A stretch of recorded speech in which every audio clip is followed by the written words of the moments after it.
Olá pessoal, tudo bem com vocês? Espero que sim. Bom, a gente vai dividir essa aula aqui em duas partes, tá? A gente vai falar sobre propriedades coligativas, mas inicialmente nós vamos começar falando sobre a pressão de vapor, passando por temperatura de ebulição do solvente e a temperatura de congelamento do solvente.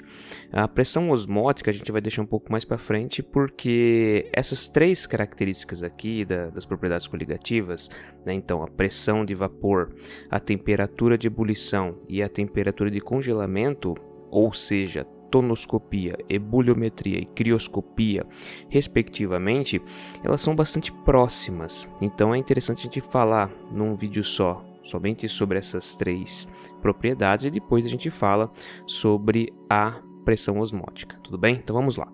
Propriedades coligativas. O que são propriedades coligativas? Por definição, são propriedades que dependem apenas do número de partículas dispersas na solução, independente da natureza dessas partículas. Ou seja, é quando a gente está falando daquelas características relacionadas com as partículas distribuídas num solvente, como acontece, por exemplo, quando a gente tem um rio que tem bastante particulado boiando na água, ou, por exemplo, em alguns líquidos como leite, que tem muita proteína, né? Então a gente acaba falando sobre algumas suspensões, sobre soluções. Então a gente pode observar que, dependendo do material que a gente adiciona dentro desses líquidos, eles podem fazer com que a pressão máxima de vapor, ou a temperatura de ebulição do solvente, ou até mesmo de congelamento do solvente, elas sejam alteradas. Basicamente, na tonoscopia, se a gente adicionar algum material, por exemplo, um sal dentro da água, né? Se a gente dissolver um sal na água, o que acontece? A pressão máxima de vapor da água ela vai cair, como eu já estou indicando aqui na setinha. Se a gente adiciona um sal na água, obviamente também a temperatura de ebulição do solvente vai alterar e vai acabar subindo. E também, obviamente, o congelamento ele vai descer. A princípio, isso pode parecer que não tem relação, mas a gente vai ver aqui que sim, tem relação e faz sentido. Bom, então a gente tem que começar falando sobre uma lei muito importante, tá? Que é a lei de Raoult, tá? No caso, essa lei ela tem relação com pressão, a gente vai ver que tem muita relação com pressão, e também ela vai ter relação com temperatura. A princípio, tá? Elas podem parecer aqui, essas duas formulazinhas aqui, a 1 e a 2, elas podem parecer um pouco diferentes, mas existe uma relação de pressão e temperatura que a gente vai ver ao longo desses estudos, né? Principalmente pressão, né? A gente vai ver que você pode representar pressão, né? Como através dessa fórmula aqui, né? Que é o PV igual a nRT, né? Sendo que P é pressão, V seria volume, N vai ser o número de mols que você está trabalhando, R é a pressão constante, é a pressão universal dos gases, né? É uma constante. E aqui, no caso, a T é a temperatura. Então, pressão, volume, número de mols, aqui é a constante universal dos gases, e a temperatura. No caso aqui, a primeira lei de Raoult, né, ela relaciona a pressão de vapor da solução, ou seja, a solução que a gente tem, vamos dar o exemplo de água, né? No caso, a água, a gente pega a água da torneira, ela é uma solução. Por quê? Porque existem vários sais minerais dissolvidos na água. Entretanto, se a gente pegar essa água que pegamos da torneira, obviamente, e fazemos um processo de aquecimento dela e depois condensação, ou seja, a gente faz um processo de destilação da água, a gente tem o que? A gente tem a água pura. E obviamente que a pressão da água pura ela vai ser diferente da pressão da água que possui esses sais minerais. E esse X aqui, se a gente voltar umas aulas atrás, a gente vê que é o que? A fração molar. Ou seja, o que é fração molar? É a observação de uma determinada parte do todo que indica o que? Indica a quantidade que a gente tem especificamente daquele material, daquele composto dentro da nossa solução. Ou seja, a gente tem ali tanto a relação do soluto quanto do solvente. Então, por exemplo, considerando que 1 seja o nosso soluto, né, ou seja, o que está dissolvido na água, né, soluto, o que a gente consegue indicar? A gente consegue indicar a relação de partes dele, né? Então, por exemplo, aqui é o número de mols do nosso soluto e aqui a gente tem a somatória do número de mols do soluto pelo o número de mols do solvente. Depois que a gente determina isso aqui, como estamos falando que x1, né, é a parte de um todo, isso indica que se tivermos esse valor do x1, a gente consegue subtrair ele de 1 e a gente consegue então determinar o valor de x2. Então, 1 menos o x1 é igual ao que? É igual ao x2, tudo bem? Então a gente consegue determinar isso. Obviamente a gente conseguiria também calcular x2 alterando os valores do número de mol do x2, que no caso é o nosso solvente. Então nesse caso aqui 2 seria o solvente.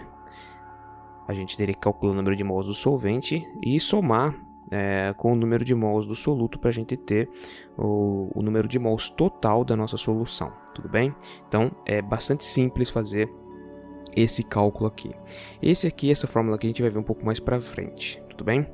Bom, e o 2 aqui, na lei de Raoult, a gente tem temperatura igual a uma constante multiplicando quem? Multiplicando o valor de concentração, mas nesse caso, molalidade, tudo bem? O que era molalidade?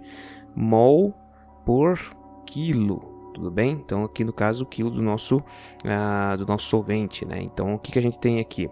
A gente tem número de mols do nosso soluto pela massa do nosso solvente. Então isso daqui é a molalidade. Quando a gente tem esse K, que é uma constante, ela vai ser o que? Ela vai ser uma constante específica para cada substância. Então cada substância vai ter uma constante. A gente vai ver que tem constante para ebulição, constante para crioscopia. Então é bastante importante isso. Observem que aqui a gente tem temperatura e temperatura tem uma relação sim com a pressão, tudo bem? A gente pode ver até aqui, né? Se eu quiser determinar a pressão tendo a temperatura, eu somente teria que passar esse volume, né? Dividindo aqui, né? Então ficaria, no caso, ficaria pressão igual a nRT dividido pelo volume. Então a gente consegue, através da temperatura, se a gente tiver ela, encontrar a pressão e vice-versa, né? Eu poderia isolar aqui a temperatura e passar esses valores aqui dividindo o PV. Então eu conseguiria determinar a temperatura que a gente quer trabalhar. Então observem que essas duas equações, né, por mais diferentes que elas sejam, elas têm relação sim, tudo bem? Então vamos lá. Tonoscopia. O que é tonoscopia? Por definição, é a pressão máxima de vapor que um solvente tem diminuída com a adição de um soluto não volátil lá dentro, tá? Então vamos observar aqui esse desenho. Aqui a gente tem o nosso solvente, né? Ele tá em verde aqui, né?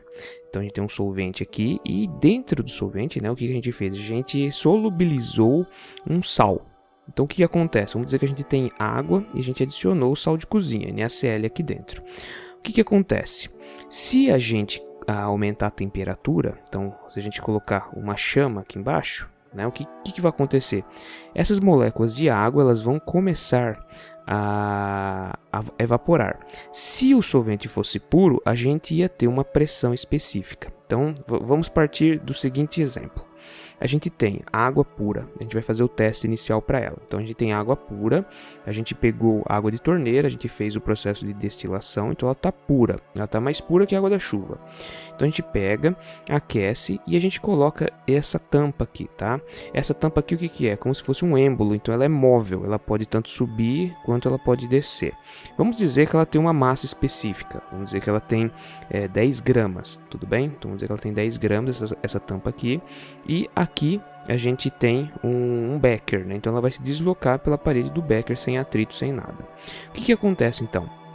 Essa água pura está aqui dentro, ela está sendo aquecida e ela começa então a gerar vapor. Então ela vai chegar mais ou menos próximo a 100 graus Celsius e ela vai começar a evaporar. Então todas essas bolinhas vermelhas que tem aqui são moléculas de água que estão evaporando. Com a pressão que é gerada aqui dentro, a água, né, vaporizada, ela consegue empurrar essa tampa. Então é como se ela conseguisse empurrar esses 10 gramas por uma determinada distância, né? Vamos dizer que ela consegue levantar 10 centímetros, tudo bem? Então ela consegue levantar 10 centímetros aqui.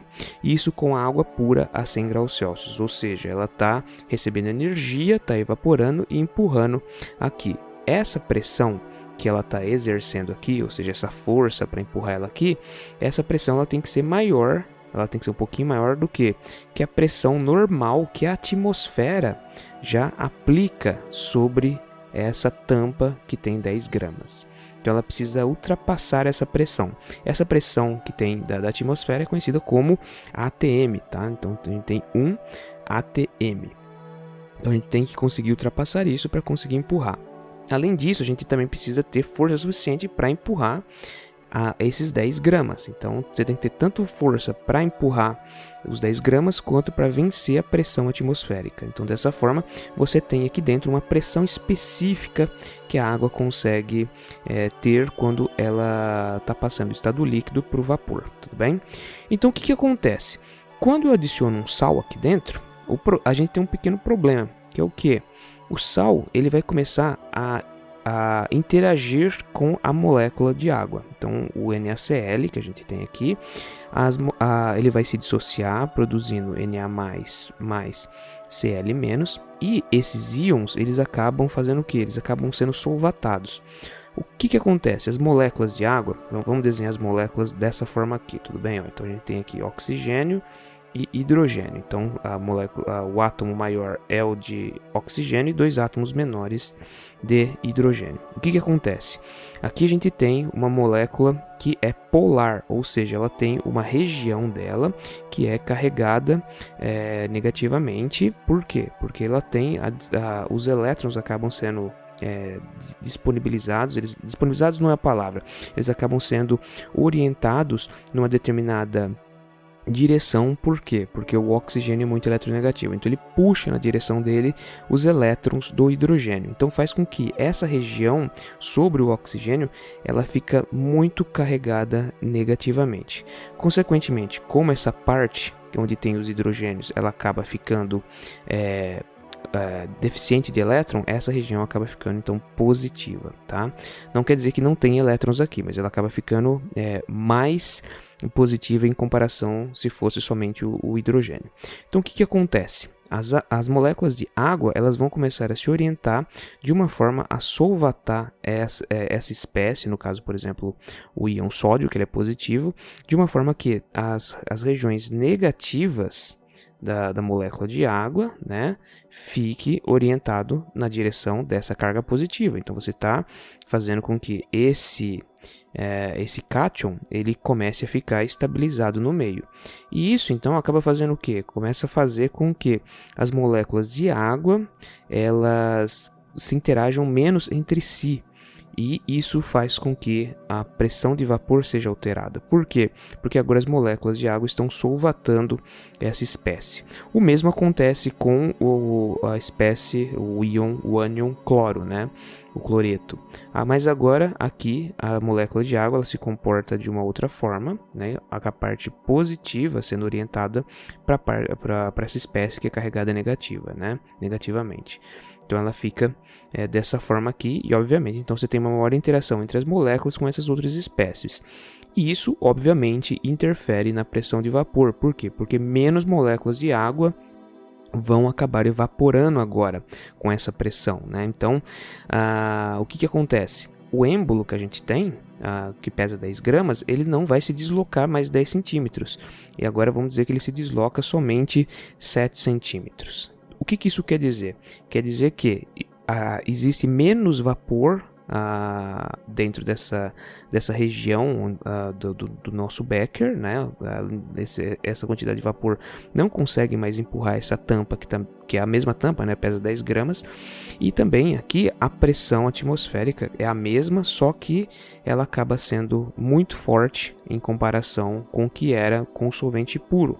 Então aqui, pelo fato de você ter menos moléculas de água saindo do estado líquido para o gasoso, você acaba tendo menos pressão para empurrar essa tampa, esse êmbolo. Então você não consegue vencer os 10 gramas e a pressão de 1 atm. Então é dessa forma que a gente tem que pensar quando a gente está estudando tonoscopia. Quando então a gente adiciona um sal na água, esse sal ele vai interagir com as moléculas de água e não vai permitir que a água evapore tão facilmente quanto seria no estado puro, né? Numa solução pura, né? Na água sem quase nenhum sal ali sendo adicionado. Sempre tem um pouquinho, tá, gente? Gases também, né? Como por exemplo os gases atmosféricos. Então assim, a água pura é quase impossível de a gente chegar, mas a gente pode chegar no mais puro possível, né? Em comparação com a água da torneira, por exemplo. Então a água, quanto mais pura ela for, mais ela vai conseguir ter pressão para empurrar um êmbolo, tá? Então esse é um efeito de tonoscopia. Um efeito bastante importante da tonoscopia são nas máquinas. Então você tem aqui, por exemplo, num trem, você tem o processo onde a gente tem esse pistão. Então o vapor gerado na caldeira, ele entra aqui. E o que acontece? Pelo fato de várias coisas estarem acontecendo, né? Pelo aumentar a pressão do sistema e pelo fato do vapor ele ser mais expansível, ou seja, o vapor ocupa mais espaço do que a água líquida, ele acaba conseguindo empurrar com mais força esse pistão. Então é o mesmo processo do êmbolo lá, tudo bem? Então ele consegue empurrar o pistão e o pistão faz o quê? O pistão consegue fazer um deslocamento vertical, ou melhor, um deslocamento horizontal, e esse deslocamento horizontal, onde você tem aqui um eixo, ele consegue girar uma roda, tá? Então você consegue aplicar isso para fazer um trem se mover. Tudo bem? O mesmo pode ser utilizado no princípio do que? No princípio de geração de energia elétrica, tudo bem? Então quando a gente fala que estão sendo ligadas as termoelétricas, nada mais é do que grandes sistemas que a gente tem piscinas com água e caldeiras gigantescas, tá? E essas caldeiras, obviamente, a gente adiciona carvão ou petróleo aqui, derivados do petróleo, né, para aquecer e gerar o vapor, para empurrar um pistão, para girar essa roda. Essa roda é ligada aonde? Ela é ligada a um dínamo, tudo bem? Então o dínamo é um motor. Esse motor, então, quando ele gira, ele gera energia elétrica. Por isso, então, que as termoelétricas, quando são ligadas, a gente ouve às vezes no jornal, né, fala que está em bandeira 2, né, ou bandeira 3. Isso aí faz com que você tenha mais gasto. Por quê? Porque você está queimando carvão, queimando combustível, tá?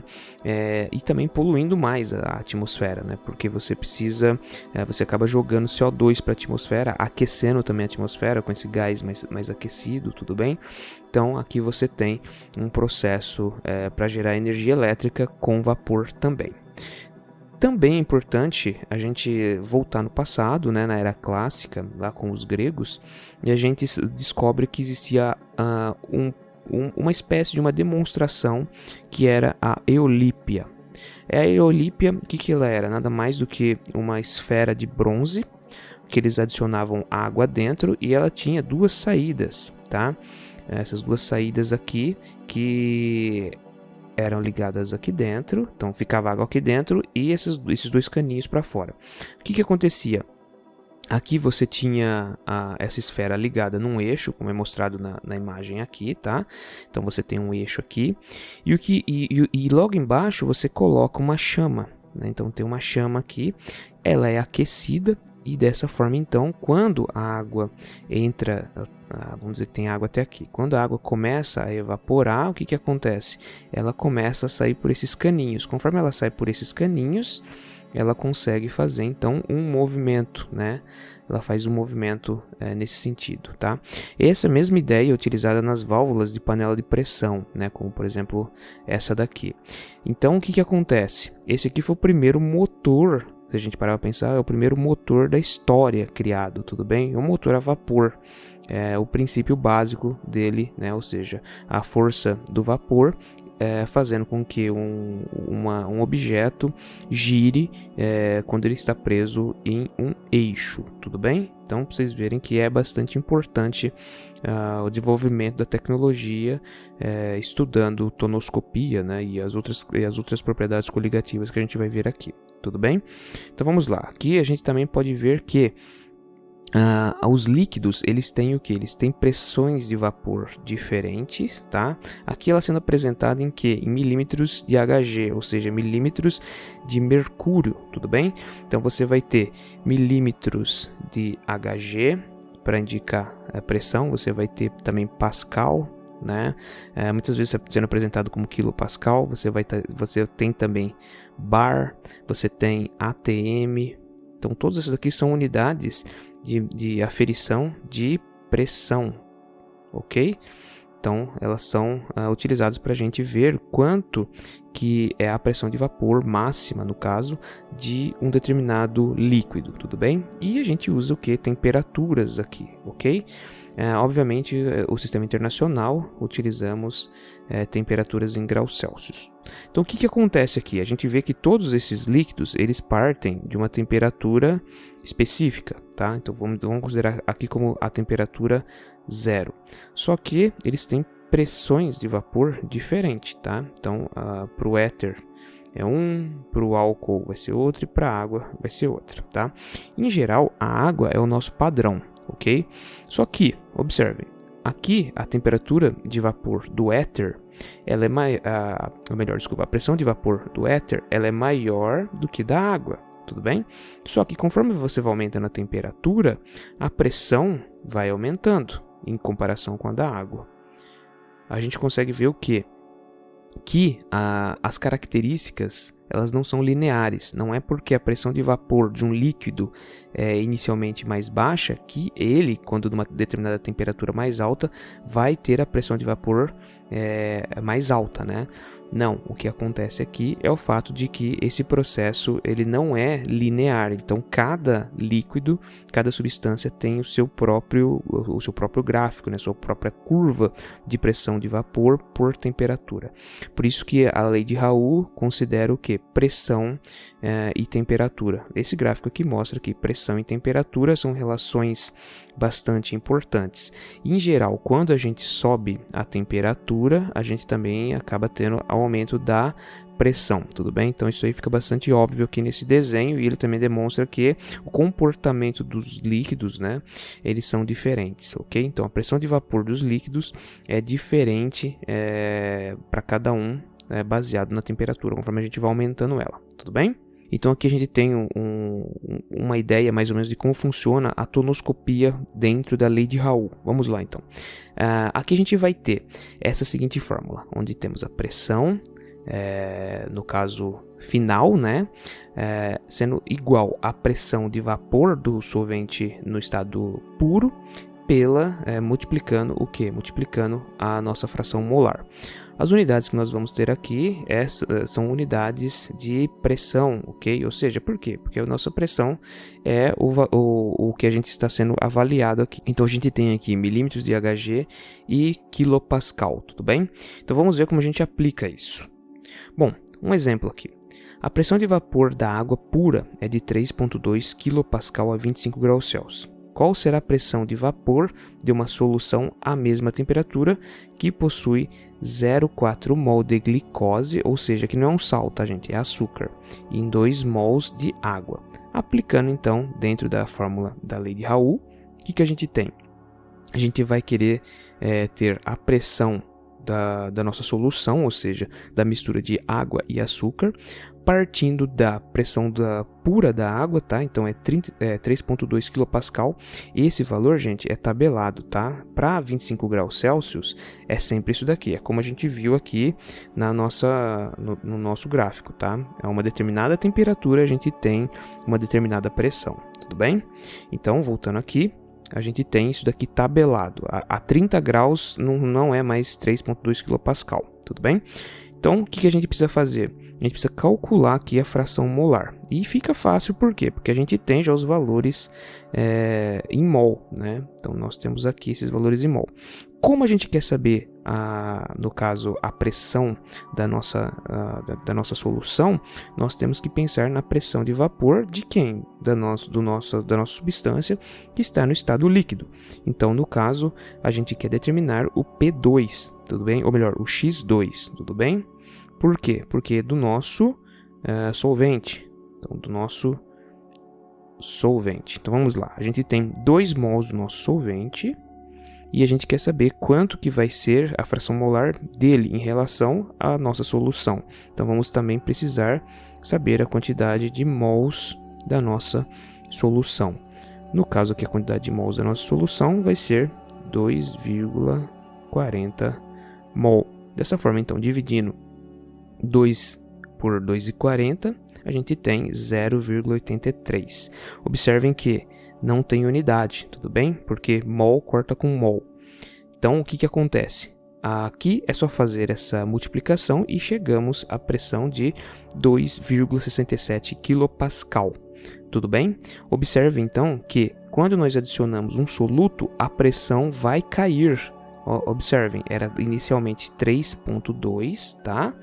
3,2 kPa e no fim ela termina com 2,67, ok? Então, se a gente adiciona um soluto na água, a pressão de vapor dela vai cair, tudo bem? Então, é assim que é o raciocínio para entender a tonoscopia, tá? Essa propriedade coligativa. Bom, também existe uma outra que chama-se ebuliometria, e como o próprio nome já diz, tem relação com ebulição. Então, o que a gente vai ter que estudar aqui? A gente vai estudar o quanto que, aumentando a temperatura de um sistema, a gente conseguiria fazer com que esse sistema evaporasse. Então, se a gente tem o becker, ele vai começar a evaporar conforme nós aumentamos esse calor, né? Como a gente tem aqui na imagem. Só que o grande problema aqui é que se a gente tem um sistema puro, a gente vai conseguir fazer com que ele tenha uma determinada temperatura, um processo de evaporação relativamente tabelado, né? Você vai ter a pressão sempre igual, você vai ter sempre a pressão de vapor interna vencendo a pressão atmosférica, e dessa forma, então, você consegue fazer esse vapor. Então, conforme você tem um aumento da temperatura, você tem uma maior evaporação. Isso aí é óbvio, tá, gente? Se a gente chegar a 100 graus Celsius, a gente tem o processo de ebulição. Então, você vê realmente as bolhas formando, como a gente tem aqui no desenho, tudo bem? Mas, na ebuliometria, nós temos um problema.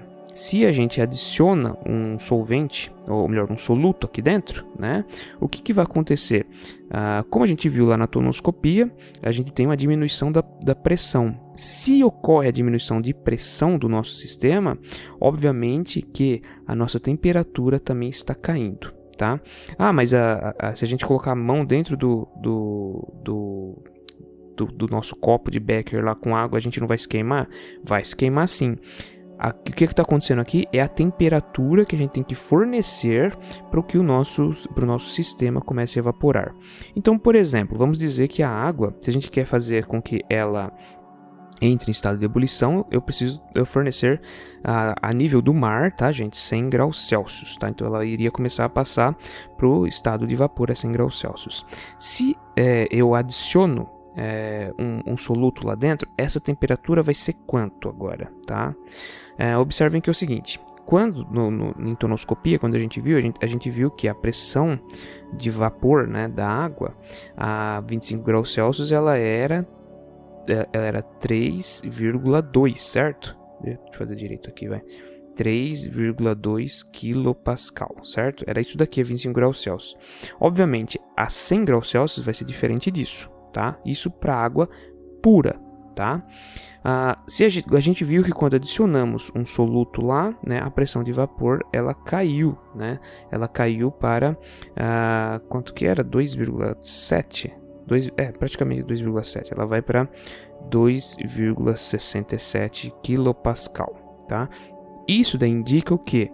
que se você tem menos pressão de vapor, você precisa de mais, você precisa fornecer mais calor para que consigamos ter energia suficiente, pressão suficiente, por exemplo, para empurrar aquele êmbolo lá do início que eu estava mostrando para vocês, tudo bem? Então isso quer dizer que quando a gente tem a temperatura da água sendo a 100 graus Celsius a 1 atm, né, e a nível do mar, a gente vai precisar agora fornecer mais energia para conseguir evaporar aquela mesma quantidade de água, para ebulir aquela mesma quantidade de água. Então, o que a gente espera quando tem um soluto adicionado na água? Que a temperatura não seja mais 100 graus Celsius para ebulir, ela vai acabar sendo um pouquinho acima, né? Então, por exemplo, 101 graus Celsius, por exemplo, 102, tá? Dependendo do material que a gente adiciona lá. Então, se a gente tem água pura, a gente tem 100 graus Celsius. Se a gente tem água não pura, ou seja, água com soluto, essa temperatura tende a subir, tudo bem? Então, o que acontece? Quando nós utilizamos esse sistema com água com um sal solubilizado, a gente tem a necessidade de fornecer mais calor. Por quê? Porque as moléculas de água, né, pelo fato de elas estarem solvatando uma substância, né, uma espécie, vamos dizer, como no exemplo lá, o Na, né, o Na+, que elas ficam orientadas com a parte negativa na direção dessa espécie, né, ela acaba fazendo então com que ocorra mais interação, e para conseguir ultrapassar essa interação de solvatação, né, que as moléculas estão tendo aqui, né, essa semi-ligação, você precisa fornecer mais energia. Então é mais difícil de fazer com que as moléculas de água passem do estado líquido para o gasoso, conforme a gente tem então a adição de um sal ali no meio, tá? Então vamos lá. Para isso, a gente tem algumas formulazinhas, tá? Então, por exemplo, temperatura, aqui no caso, a gente vai estudar como uma variação de temperatura. Então, é como se fosse um ΔT, tudo bem? Esse ΔT, ele é baseado em quê? Ele é baseado na temperatura, esse Tzinho aqui, tá? Temperatura do início de ebulição da solução, então é a nossa solução final, tá? Ou seja, é a solução já com o material dissolvido, então vamos chamar aqui, ó, de solução, tá? O que ela tem? Ela tem o nosso solvente puro mais o nosso soluto, tudo bem? Mais o nosso soluto. Então isso faz com que nós tenhamos uma solução, solvente puro mais o soluto, tudo bem? Então aqui ela vai ter uma temperatura específica, tá? Só que se a gente fizer análise para o solvente puro, né, ou seja, o T0, ele vai ter uma temperatura específica de ebulição, tá? Então sempre a nossa temperatura de ebulição para o nosso solvente puro, ela sempre vai ser maior que da solução final, tudo bem? Então, aplicando isso na lei de Raoult, nós temos esse T, que na realidade ele é um ΔT, ou seja, a gente vai ter um resultado de variação.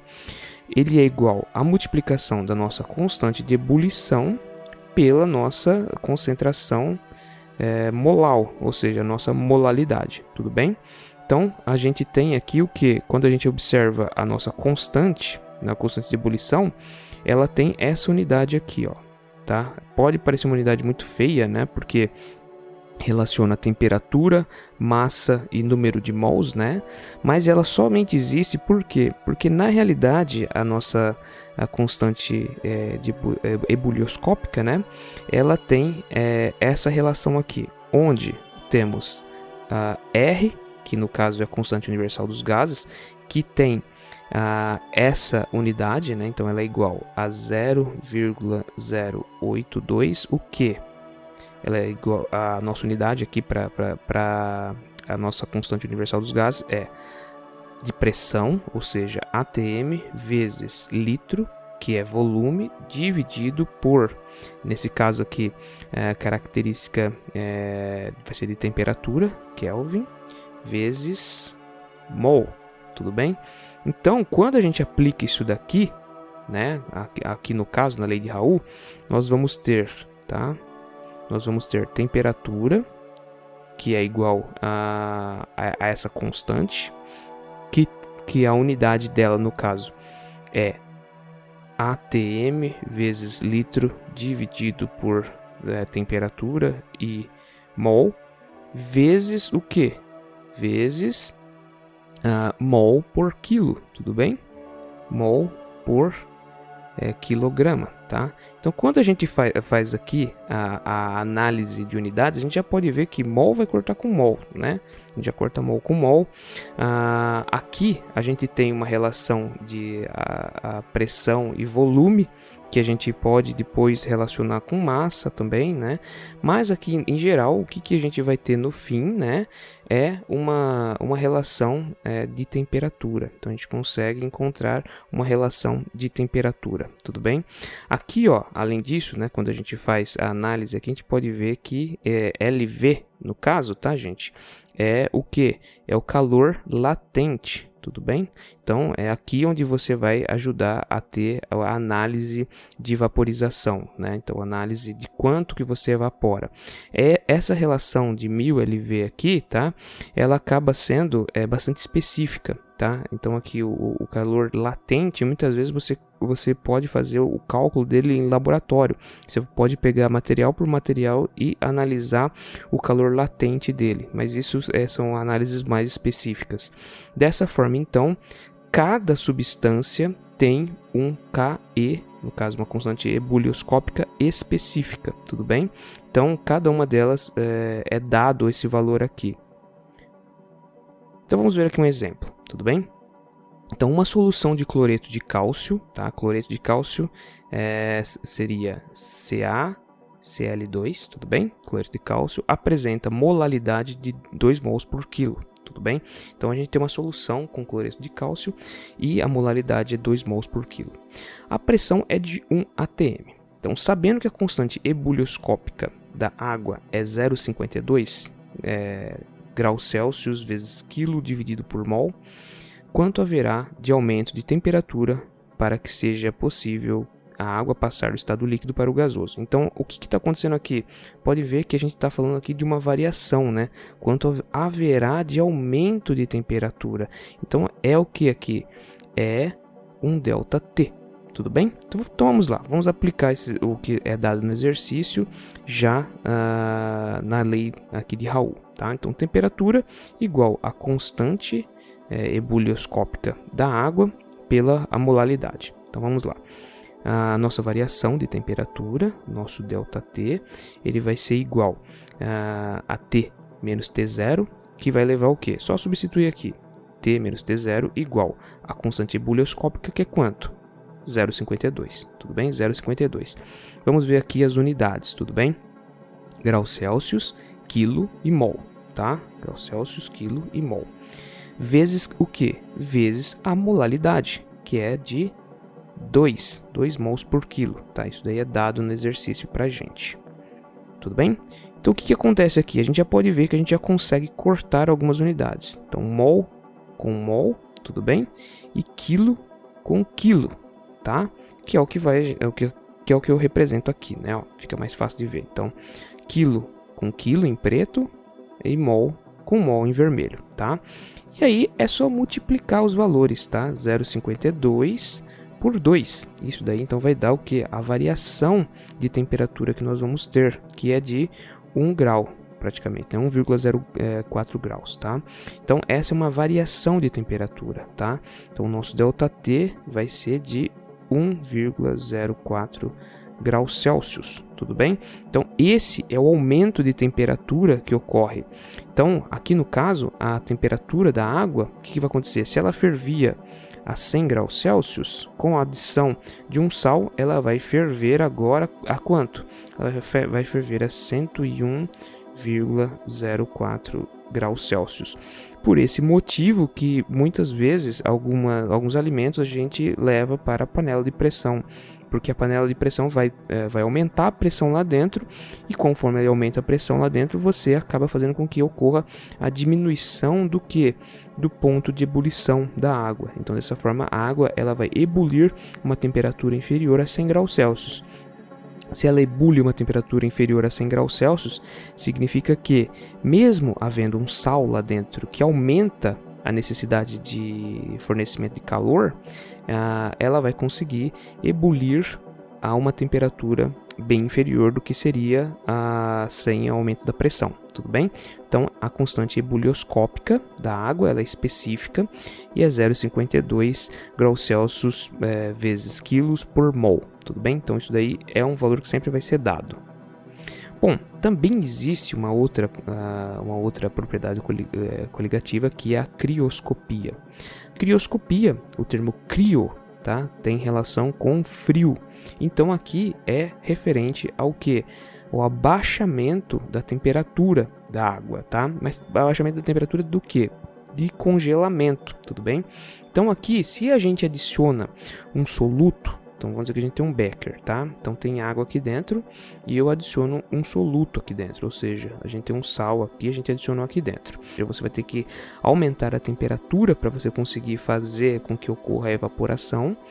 A gente tem o que também? A gente tem a necessidade, se a gente quiser evaporar o sistema, também existe a necessidade de aumentar a pressão, né? Então a nossa pressão de vapor tem que ser aumentada para conseguir fazer a evaporação normal, mas a temperatura de congelamento ela vai acabar caindo, tudo bem?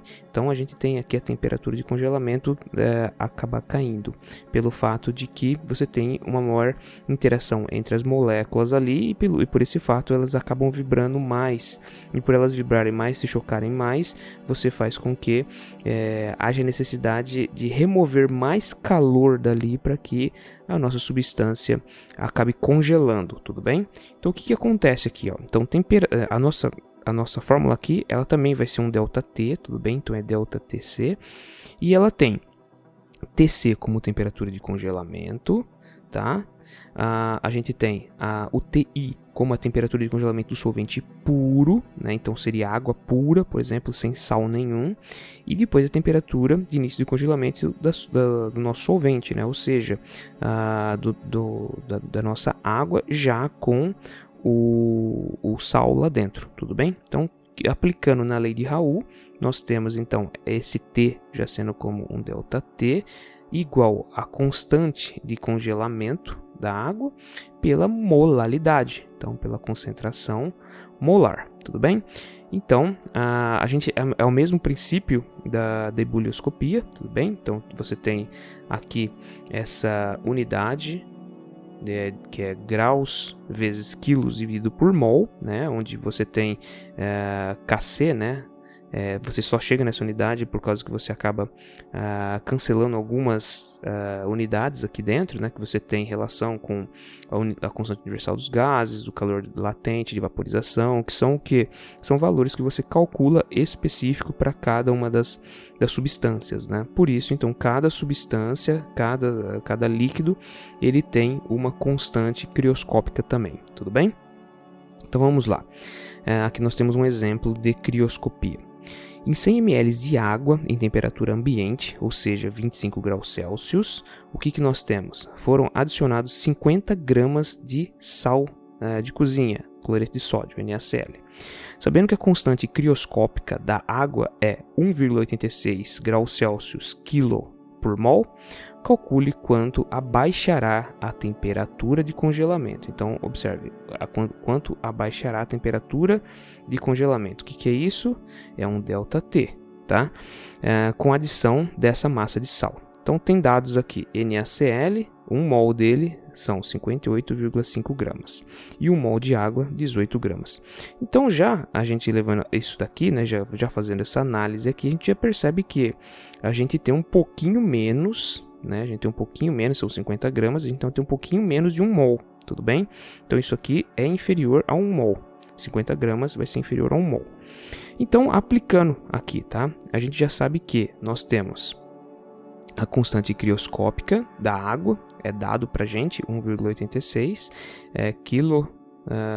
graus Celsius vezes quilo dividido por mol, tá? Então a gente já tem esse valor. E a gente só precisa então calcular a molaridade, tudo bem? Então vamos lá, tá? Primeira coisa, considerar que a gente tem a resposta vai ser uma variação.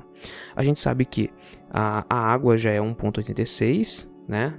Aqui a gente já pode começar a trabalhar o cancelamento de unidades, então mol com mol, quilo por quilo, tá?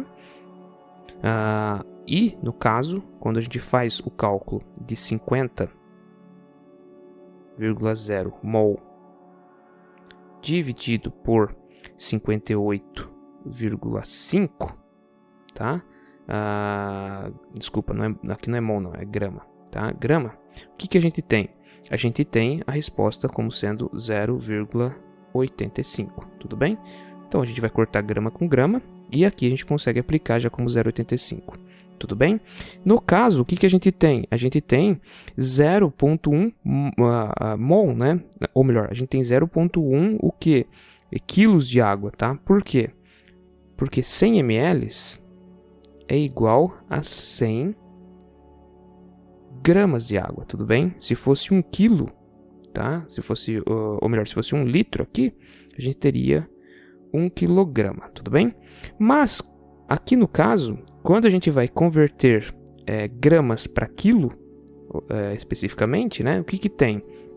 A gente tem que, no caso, 1000 gramas é igual a 1 quilo, tudo bem? Isso aqui é básico.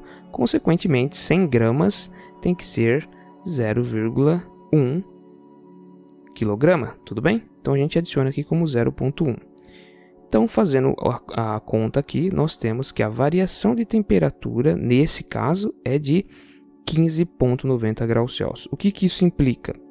Isso implica que, se analisarmos essa variação, significa que a temperatura do nosso solvente puro, que é de 0 grau para ser congelado, né, no caso a água, se fizermos a modificação aqui, ou seja, isolando a temperatura, a gente faz com que fique 0 menos 15,90, o que vai dar então essa temperatura de menos 15,90, ou seja, uma variação de 15 graus, né, quase 16 graus, né, com a adição dessa quantidade de sal na água, tudo bem? Então, o que quer dizer aqui? Quer dizer que, vamos dizer que a gente estivesse lá nos Estados Unidos, então você está com uma temperatura de menos 10 graus Celsius. Se a gente adicionar água, ou seja, vamos dizer que as pistas lá estavam molhadas, tá? Se acontecer de chegar a menos 10 graus Celsius, tá? O que acontece? A água congela, porque a água pura, ela congela a 0 graus Celsius, ou algo muito próximo de 0 graus Celsius, menos 1 grau também pode ser, tá? Isso aqui para puro, tá? Para água pura. Só que a menos 10 graus Celsius significa que qualquer água que tiver ali pura, ela vai congelar. Por quê? Porque está muito mais baixa a temperatura do que comparando aqui com 0 graus Celsius. Está muito, muito mais baixo, né? Ou seja, está 10 graus mais baixo. Então, o que acontece? A gente precisa fazer com que essa temperatura ela fique mais baixa do que a que você tem na temperatura do ambiente ali naquele momento, tá? Então, você faz com que, com a adição de sal, por isso que você vê nos filmes o pessoal jogando sal nas estradas, nas calçadas, para fazer com que a temperatura de congelamento da água, porque neve é água, certo? A temperatura de congelamento dela abaixe, né? Então, em vez dela estar congelando a 0 graus Celsius, ela vai congelar mais ou menos uns 15 graus Celsius, menos 15 graus Celsius, né? Como, por exemplo, nesse exercício aqui. Ou seja, mesmo que a temperatura do dia esteja a menos 10 graus Celsius, a água vai se manter no estado líquido, tudo bem? E dessa forma, então, ela pode ser removida mais facilmente, né? Ela pode ser escoada, por exemplo, para o esgoto, simplesmente pela adição de sal. Então, isso é muito importante, gente. Não é muito comum para a gente aqui no hemisfério sul, porque aqui é mais quente, mas em regiões frias, como os Estados Unidos, Canadá, norte da Europa, acontece que eles jogam sal propositalmente para fazer com que a temperatura de congelamento da água fique muito mais baixa. E dessa forma, então, a água ela se encontre no estado líquido, mesmo numa temperatura que naturalmente seria muito baixa para ela, ela estaria no estado sólido. Tudo bem? Então, espero que tenha ficado claro essa mini aula aqui, tá? Sobre as propriedades coligativas. Na próxima aula a gente fala sobre osmose, tudo bem? Mas espero que aqui vocês tenham conseguido compreender um pouco sobre essas características tão importantes que têm relação com pressão, temperatura e, obviamente, com características específicas das substâncias, como essas constantes, né, que a gente tem constantes crioscópicas e as constantes ebulioscópicas. Tudo bem? Então agradeço quem assistiu a aula até aqui. Peço, se for possível, se inscreva aqui no canal e compartilhe o vídeo. Comente aqui embaixo se você já conhecia um pouco sobre essas propriedades coligativas e até a próxima aula.